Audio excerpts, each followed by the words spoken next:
In Aspen, Colorado, where the winters are cold and the family's even colder, 30-year-old media strategist Delaney Brooks arrives at the elite Christmas Eve dinner as the not-so-welcome wife of renowned heart surgeon Dr. Nathan Caldwell.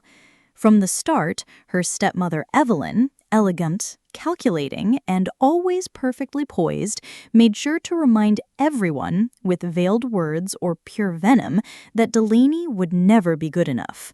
But that night, in front of the perfectly trimmed tree and the gathered family, Evelyn crossed the line. "He only married you out of pity, darling. Anyone can see that." The room froze, but Delaney didn't. With the calm of someone trained to turn headlines to her advantage, she simply smiled. The next morning, as Aspen's socialites sipped their coffee with scandal, the papers exploded with the headline, "The Surgeon, the Social Climber, and the Secret That Was Never His to Keep." What Evelyn never knew was that Delaney had been holding something for years, a detailed dossier of blackmail, old letters, and legal records of Evelyn's attempt to steal family assets, all meticulously documented and ready for the perfect reveal. Want to know how Delaney turned humiliation into a public reckoning? Hit play and subscribe to follow the twists of her unforgettable revenge. Chapter 1. Cold Reception. The Aspen winter sun was setting behind the Caldwell estate, casting long shadows across the pristine snow. Delaney Brooks sat in her car, staring at the imposing Tudor-style mansion adorned with tasteful Christmas lights. Unlike the garish displays of new money in the neighborhood, the Caldwell home exuded old wealth, restrained, elegant, and coldly perfect, just like the family inside. At 30, Delaney had made a name for herself as one of Denver's most sought-after media strategists. She knew how to spin stories, how to make or break reputations with carefully placed words. Yet here, parked in front of her husband's family home, she felt like that insecure scholarship girl again, the one who'd never quite belonged in Aspen's elite circles. "Just breathe," she whispered, adjusting her emerald silk dress, a Christmas gift from Nathan that probably cost more than her monthly rent in the days before they'd married. The diamond pendant at her throat felt suddenly heavy, like an expensive collar. Nathan's hand covered hers. "We don't have to stay long," he said, his voice carrying that gentle tone he reserved for nervous patients and, apparently, nervous wives. Dr. Nathan Caldwell, with his salt and pepper hair and steady surgeon's hands, looked at her with eyes that still made her heart skip. After 3 years of marriage, she still sometimes wondered what he saw in her, especially on nights like this, when they had to face his family. "Your mother sent me a separate email with the dress code. Apparently, I needed special instructions." Nathan's jaw tightened. "Evelyn is not my mother. She's my father's second wife, and she's barely 5 years older than me." "Stepmother, then," Delaney corrected herself, though the distinction hardly mattered. Evelyn had made it clear from day one that Delaney was an interloper, a social climber who'd somehow tricked the golden boy of Aspen medicine into marriage. "Let's just get through this," Nathan sighed, squeezing her hand before exiting the car and coming around to open her door. The front entrance opened before they reached it. Harold, the family's longtime butler, greeted them with a formal nod. "Dr. Caldwell, Mrs. Caldwell, the family is gathered in the main salon." Delaney noticed how Harold's eyes never quite met hers when he said Mrs. Caldwell, as if the title didn't rightfully belong to her. 3 years and she was still the outsider. The salon buzzed with conversation and the soft strains of a live string quartet.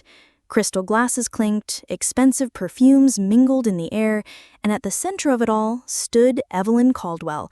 At 55, she maintained the slender figure of a woman who'd never known hunger, wrapped tonight in a red designer dress that complemented her expertly dyed blonde hair.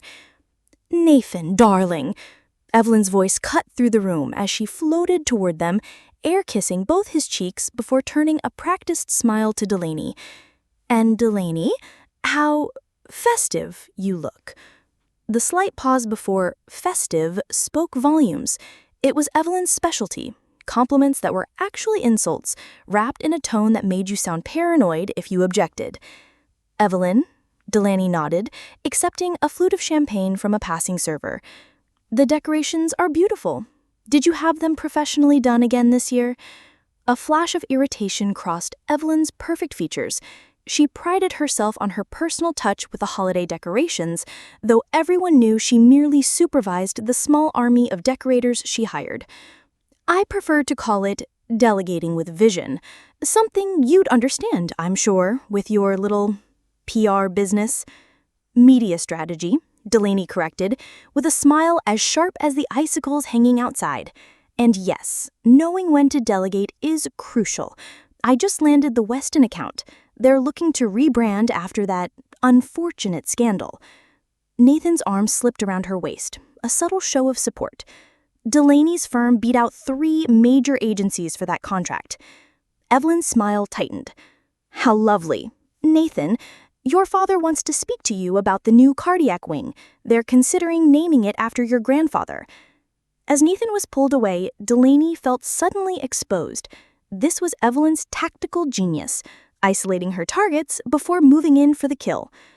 Delaney circulated through the room, making polite conversation with Nathan's cousins, his father's business associates, and the various Aspen elites who comprised the Caldwell social circle.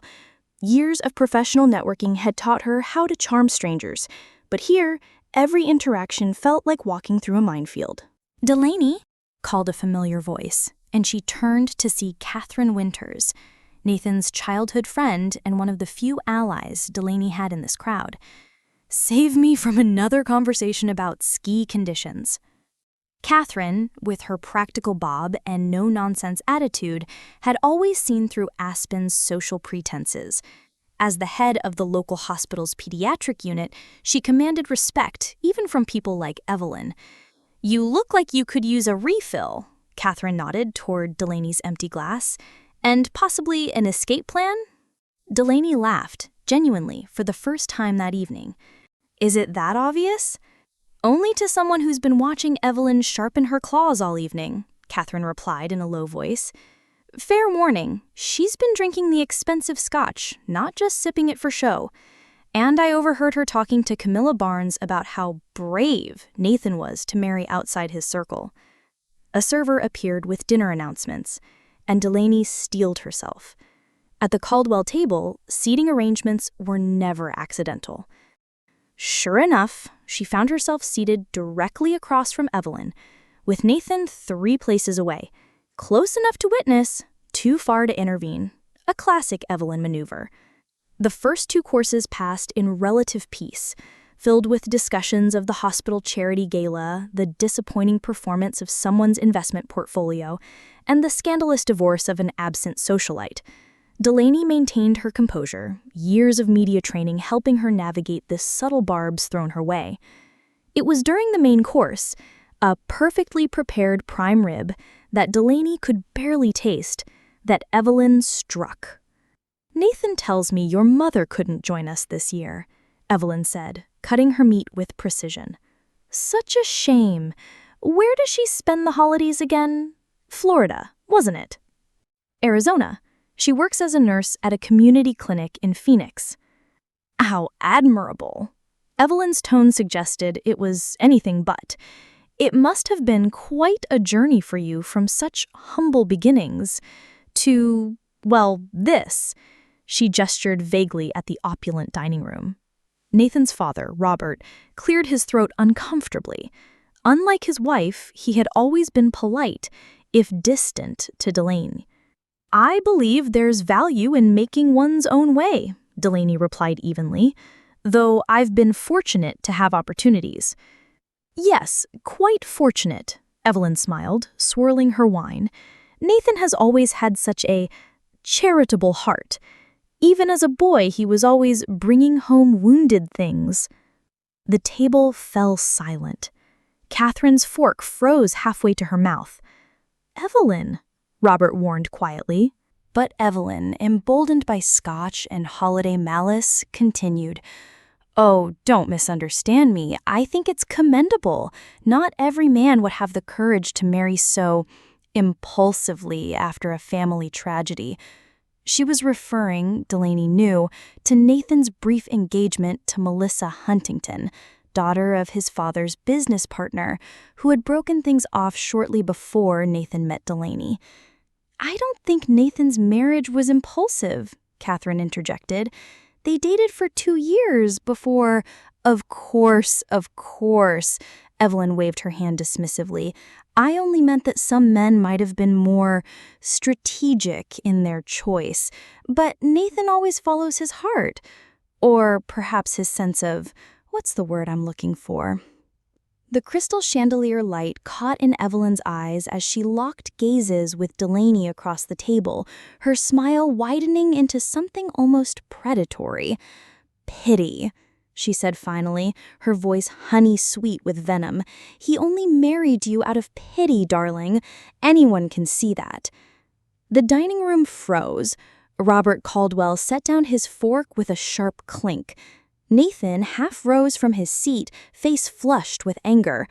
But Delaney, trained in crisis management and media control, did something unexpected. She smiled. It was a smile that didn't reach her eyes, a smile that, had Evelyn been sober enough to recognize it, should have terrified her. It was the smile of someone who had just made a decision. "Interesting theory, Evelyn," Delaney said, her voice steady as she dabbed her lips with her napkin. "I appreciate your candor." She raised her wineglass in a small toast. "To family honesty at Christmas. How refreshing." As conversation awkwardly resumed around them, Delaney caught Catherine's concerned glance, but beneath the table, Delaney's free hand had already pulled out her phone, typing a single text message to her assistant back in Denver. "Activate File E. Tomorrow morning, all channels." If you've been enjoying this story of holiday revenge, make sure to hit that subscribe button now. Chapter 2 reveals how Delaney turns the tables in a way no one, especially Evelyn, could have anticipated. You won't want to miss what happens next. Chapter 2. Strategic Revenge. The morning after Christmas dawned bright and bitter cold in Aspen. While most of the town was still sleeping off holiday indulgences, Delaney sat in the sunroom of the guest house she and Nathan maintained on the edge of the Caldwell property. The space was all windows and light, Nathan's one demand when they'd renovated it 2 years ago, a sanctuary from the oppressive darkness of the main house. She'd been up since 5, laptop open, 3 phones arranged before her, watching as her carefully orchestrated plan unfolded across screens. A decade in media strategy had taught her timing was everything. Christmas Day for the incident, December 26th for the story to break, when news was slow and hungry journalists were desperate for content. "You've been up all night," Nathan said from the doorway, 2 steaming mugs in his hands. He looked rumpled, worried, the lines around his eyes deeper than usual. "Delaney, about what Evelyn said—" "Don't," she cut him off, accepting the coffee he offered. "We both know it's not the first time she's said something like that, just the first time she said it publicly." Nathan set his mug down with more force than necessary. "I've already called Dad. This time she's gone too far. I won't have her speaking to my wife that way." Delaney's phone buzzed with an incoming call. She glanced at the screen and held up one finger to Nathan. "I need to take this." She pressed the speakerphone button. "Morning, Ava. We're on schedule?" "Breaking now," her assistant's voice came through, professional but with an undercurrent of excitement. "Denver Post and Rocky Mountain news sites just published. Local TV affiliates have it for their morning broadcasts. Social media is already picking it up. Hashtag Caldwell Scandal is trending regionally." "And the documentation package?" "Delivered to all outlets as instructed. We've had 3 calls already from national programs wanting exclusive interviews. Hold them off until 10, then route the best offer to my personal line. And Ava, thank you for coming in on your day off." "Are you kidding? I wouldn't miss this for anything." Ava laughed before hanging up. Nathan was staring at her, coffee forgotten. "Delaney, what have you done?" Instead of answering, she turned her laptop toward him. The Denver Post homepage featured a headline in bold. Aspen Elite Exposed, the Caldwell Inheritance Scandal. Below it, a subheading read, Prominent Stepmother Accused of Years-Long Financial Manipulation and Fraud. And there was Evelyn's photo. Not the carefully staged portrait from Charity Galis, but a candid shot catching her in an unflattering moment of anger. Jesus Christ, Nathan whispered, scrolling through the article. How did they get this? The trust documents? Dad's medical records? The amended will? I've had a file on your stepmother for 3 years, since the week after our engagement, when she tried to convince your father that I was after the family money. She pulled up another document on her screen, a folder labeled simply E. At first, it was just self-protection, a habit from my work, document everything. But then I started noticing discrepancies, money moving between accounts, medical decisions being made when your father was supposedly incapacitated, but showing surprising lucidity with his doctors. Nathan was reading faster now, his surgeon's eyes precise, even in shock. These legal documents? They suggest she's been systematically transferring assets out of Dad's name and into offshore accounts since they married? And these medical reports show that your father's episodes of confusion conveniently coincide with major financial decisions, Delaney finished, and always happen when you're out of town or otherwise unavailable to consult. She pulled up another window. The most damning evidence came from Harold, actually. The faithful butler sees everything, including Evelyn practicing your father's signature. Nathan's face had gone pale. Why didn't you tell me? I tried, last year, remember? You said I was being paranoid, that Evelyn was just old-fashioned and would come around eventually. The memory visibly struck him. A conversation after last Christmas, Delaney trying to express her concerns, Nathan dismissing them as holiday tension. So instead of coming to me again, you went to the press. There was a dangerous edge in his voice now. No, Delaney met his gaze steadily. I prepared the file and kept it secure. I would have given anything not to use it. But last night, she crossed a line. Not just with me, but with your father. She pulled up another window. The most damning evidence came from Harold, actually. The faithful butler sees everything, including Evelyn practicing your father's signature. Nathan's face had gone pale. Why didn't you tell me? I tried, last year, remember? You said I was being paranoid, that Evelyn was just old-fashioned and would come around eventually. The memory visibly struck him. A conversation after last Christmas, Delaney trying to express her concerns, Nathan dismissing them as holiday tension. So instead of coming to me again, you went to the press. There was a dangerous edge in his voice now. No, Delaney met his gaze steadily. I prepared the file and kept it secure. I would have given anything not to use it. But last night, she crossed a line. Not just with me, but with your father. She pulled up an audio file. Catherine slipped this to me as we were leaving. Apparently, Evelyn had a private conversation with your father after dinner. The recording was slightly muffled, but clear enough. Robert, you can't keep fighting me on the new trust arrangements. The lawyers need those signatures tomorrow. I told you I want to review everything with Nathan first. Nathan is distracted by that woman. She's already getting ideas above her station. If we wait, she'll convince him to challenge the changes. Nathan trusts my judgment. Nathan married a nobody from nowhere who's obviously after the family money. His judgment is compromised. A heavy sigh. I'm tired, Evelyn. We'll discuss this after the holidays. The medication makes you confused, dear. Just sign now and rest. I'll take care of everything. The recording ended. Nathan's hands were clenched into fists. Catherine suspected something was wrong for months. When she heard this, she knew it confirmed what I'd been gathering.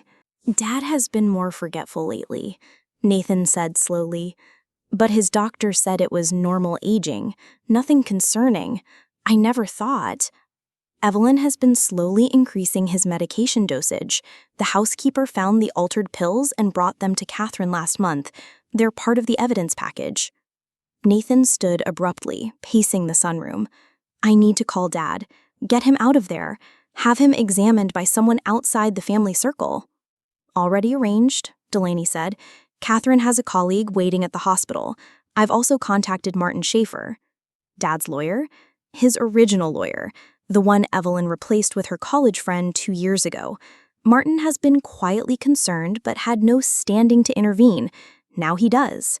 Nathan's phone began ringing, the first of what would surely be many calls as the story spread. He silenced it without looking. Why like this? Why not go to the authorities quietly? Delaney stood, facing the man she loved, hoping he would understand. Because Evelyn thrives in silence. She manipulates behind closed doors.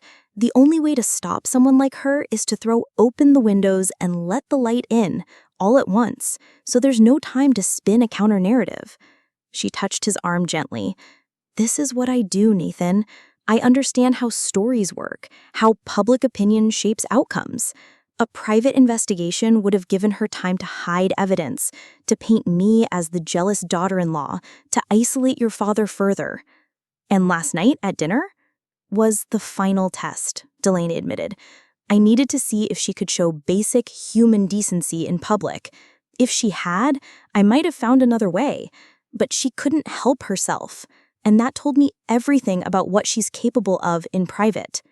Nathan's phone buzzed again, and this time he glanced at it. It's Dad.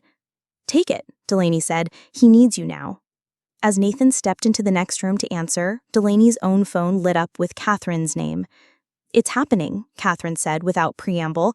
The police just arrived at the main house. Apparently, one of the financial institutions flagged possible elder abuse months ago and opened an investigation. Your media blast forced their hand. They're executing a search warrant right now. Through the windows, Delaney could see activity at the main house, cars pulling up, people moving with purpose. How's Robert? Shaken but resolute.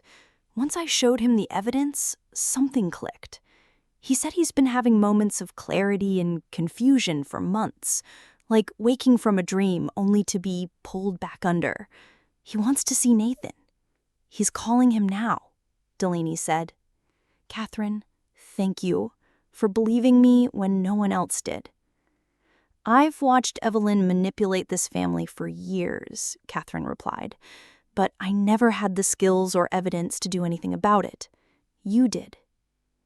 After hanging up, Delaney turned back to her laptop, watching as the story spread across more news sites.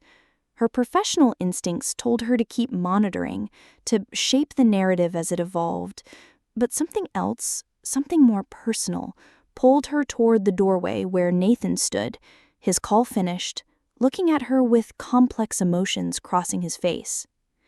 Dad wants to see us both, he said simply. He said to tell you he's sorry he didn't listen sooner. Delaney nodded, closing her laptop. Are you angry with me? Nathan was quiet for a long moment. I'm angry this was necessary. I'm angry I didn't see what was happening to my own father. I'm angry that the woman I love has been collecting evidence of family crimes instead of feeling safe in our home. He crossed the room and took her hands. But no, Delaney, I'm not angry with you. You did what I should have done years ago, protected this family from the predator in our midst. Outside, the winter sun reflected blindingly off the snow as they walked together toward the main house, where Evelyn's carefully constructed world was crumbling in real time. Chapter 3. Headlines and Healing. 3 weeks after Christmas, Delaney sat in the green room of America Today, the morning show that had won the bidding war for her exclusive interview. Her media training had always been from the other side, preparing clients for the spotlight, crafting their narratives, protecting them from journalistic traps. Now, she was the story. 5 minutes, Mrs. Caldwell, a production assistant called, popping her head in the door. Delaney nodded, smoothing her navy blue dress. Conservative but confident, the perfect visual choice for the story she needed to tell. Her phone buzzed with a text from Nathan. Dad and I are watching from the hospital cafeteria. You've got this. Love you. Robert Caldwell had been admitted for a supervised detox from the medications Evelyn had been manipulating. The doctors were optimistic.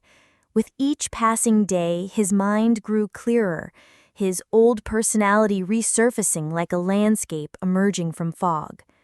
Evelyn, meanwhile, was free on bail, but facing multiple charges: elder abuse, financial fraud, prescription tampering. The case had broken open like a rotten fruit once the initial story hit the headlines, with staff members, business associates, and even Evelyn's own assistant coming forward with additional evidence. "We're ready for you, Mrs. Caldwell," the assistant returned, this time with a wireless microphone. "Maya will meet you on set." Maya Reynolds was America Today's star interviewer, known for her incisive questions and genuine empathy. She'd built her reputation on giving voice to people with complex stories to tell, exactly what Delaney needed. The set was warm under the lights, designed to look like an intimate living room despite the cameras and crew surrounding it. Maya rose to greet her, clasping her hand warmly. "Thank you for trusting us with your story," she said, and Delaney could tell she meant it. 3, 2, 1. The floor director counted down, and they were live to millions of American households.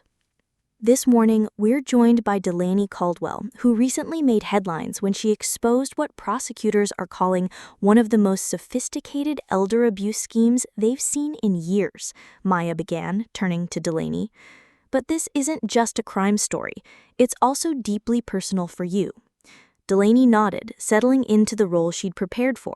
Not victim, not whistleblower, but advocate. "It is. This is about protecting my father-in-law, a man who welcomed me into his family even when others didn't. It's about standing up against someone who used manipulation, medication, and psychological isolation to take advantage of him. Your story began trending with the hashtag Christmas confrontation after details emerged about what happened at your family dinner. Can you tell us about that night?" This was the moment Delaney had prepared for, framing the narrative not around Evelyn's insult to her, but around the larger pattern it revealed. That night was simply the catalyst. For 3 years, I'd been documenting concerning patterns of behavior from my father-in-law's wife: financial documents disappearing, medical decisions made without proper consultation, gradual isolation from longtime friends and advisors. She leaned forward slightly, making her key point. When she publicly stated that my husband had married me out of pity, it wasn't just a cruel comment. It was a glimpse into how she truly operates: belittling others, undermining relationships, creating doubt. And it made me realize that if she was willing to say that in front of witnesses, what was she saying to my father-in-law behind closed doors? Maya nodded thoughtfully. "You're a media strategist by profession. Some critics have suggested you orchestrated this exposure for attention or personal gain. How do you respond to that?" "I understand that skepticism," I acknowledged, "but the evidence speaks for itself. Bank records showing systematic draining of accounts, medical tests revealing inconsistent medication levels, and most importantly, my father-in-law's own testimony now that he's free from overmedication." She paused, letting her professional persona slip just a bit. "I used my professional skills to protect my family. I'm not ashamed of that. Sometimes the only way to fight someone who operates in the shadows is to turn on all the lights at once." The interview continued, with Maya asking incisive questions about the evidence, the family dynamics, and the ongoing legal case. Delaney navigated each one carefully, maintaining the delicate balance between personal story and public warning. "There's a moment in our footage," Maya said near the end, "where you appear to send a text message right after the confrontation at dinner. Was that the moment you decided to go public?" Delaney nodded. "Yes, the file was prepared. I'd been gathering evidence for years, hoping I'd never need to use it. But in that moment, seeing the contempt on her face, hearing the manipulation and her private conversation with my father-in-law later that night, I knew it was time." "A premeditated response to a spontaneous attack," Maya observed. Exactly. In my work, I always tell clients, hope for the best, but prepare for the worst. That night, the worst happened, and I was prepared. As the interview concluded, Maya turned more personal. How is your husband handling all this? It can't be easy to learn someone you've known for years has been systematically taking advantage of your father. Nathan is processing his own guilt for not seeing the signs, Delaney admitted. But he's focused on his father's recovery now. And surprisingly, this crisis has brought the real family, closer together. Maya's expression softened. And what would you say to others who might be watching signs of elder abuse in their own families? This was the message Delaney had most wanted to deliver, the reason she'd agreed to the interview in the first place. Trust your instincts. Document everything. And remember that elder abuse thrives in isolation. If someone is working to separate your loved one from family, friends, or long-term advisors, pay attention. That's often the first red flag. She looked directly into the camera. And most importantly, don't wait as long as I did to speak up. I was gathering evidence, yes, but I was also hoping I was wrong. By the time I acted, my father-in-law had lost nearly 40% of his estate and suffered physical effects from medication tampering that may be permanent. Powerful advice, Maya said, wrapping up the segment. Thank you for sharing your story with us, Delaney. As the cameras cut away, Maya leaned over. That was excellent. You've done this professionally, haven't you? From the other side. It's strange being the story instead of shaping it. Well, you've shaped this one masterfully. And between us, my mother went through something similar with her second husband. Your warning signs list resonated. After the interview, Delaney checked her phone to find it flooded with messages from colleagues, from friends, and most surprisingly, from strangers sharing their own stories of elder abuse and family manipulation. One text from Catherine stood out. Robert watched the whole thing. Said to tell you he's proud to have you as a daughter-in-law. We all are. The hospital was quiet when Delaney arrived an hour later. She found Nathan and his father in the small garden courtyard, Robert bundled against the January chill, but insistent on fresh air after weeks of tests and monitoring. "There's our media star," Robert said, his voice stronger than it had been in months. "You did good, kid."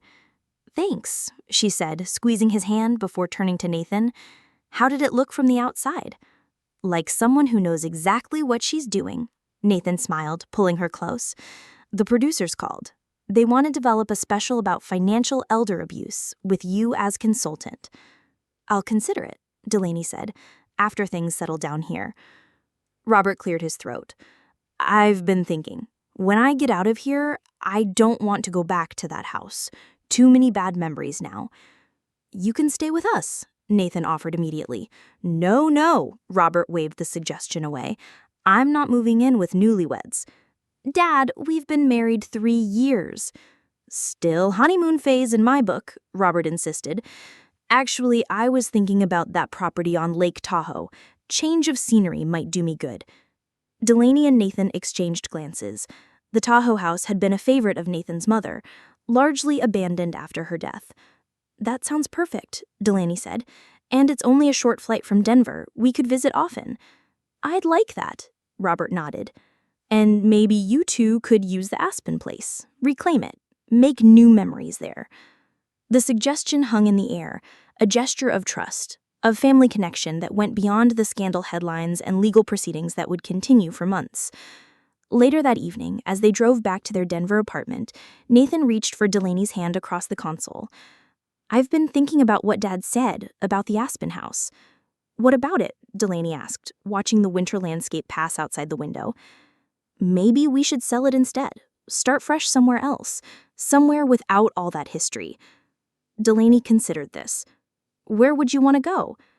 "I don't know," Nathan admitted. "Somewhere we'd choose together. Somewhere that's ours, not my family's, not my past." The mountains rose dark against the twilight sky as they drove, the road ahead clear despite the winter season. I'd like that, Delaney said softly. A place that's just ours. As Nathan drove, Delaney opened her laptop, unable to completely disconnect from the story still unfolding across media channels. Her professional habits were too ingrained to ignore the narrative's evolution. Hashtag Caldwell scandal was still trending, but now alongside hashtag elder abuse awareness and hashtag protect your parents. The story had transcended family drama to become something more meaningful, a catalyst for conversation about a widespread but often hidden problem. Her email inbox contained messages from 3 book publishers, 2 documentary producers, and the National Elder Abuse Prevention Hotline, asking her to become a spokesperson. But more meaningful were the personal messages, hundreds of them, from people sharing similar stories, asking for advice, thanking her for bringing the issue to light. One email in particular caught her eye, from a woman named Judith in Florida.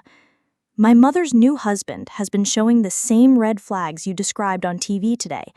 I've been afraid to speak up because he's charming and everyone loves him. After watching your interview, I called my brothers. We're meeting tomorrow to make a plan. Thank you for giving me courage. Delaney closed the laptop, suddenly certain of what she needed to do next.